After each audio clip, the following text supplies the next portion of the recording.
Hi, I'm Doug, and I live in Merritt. We decided to expand to a solar system on our house because we have a really large hydro book.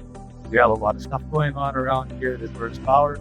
I contacted Riverside Energy to get some ideas from them and told them what I wanted to cover, about like 50% or so of our hydro bill.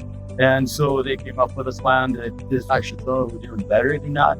The whole dealing with Riverside has been really good. They've been all good people that we've dealt with. The grid with you is outstanding. They did an excellent job. They were very quick, very careful when they're on the roof, very careful doing whatever they did, like a well-oiled team. So I'm in trust with that.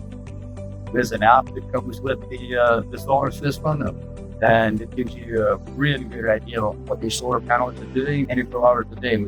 And I'm hoping that some more of our neighbors around the area will get on board. I know there's a lot of people in there that are already using solar, but they're sure are on board. I don't have much more to say than that. It's just that we're really happy with it.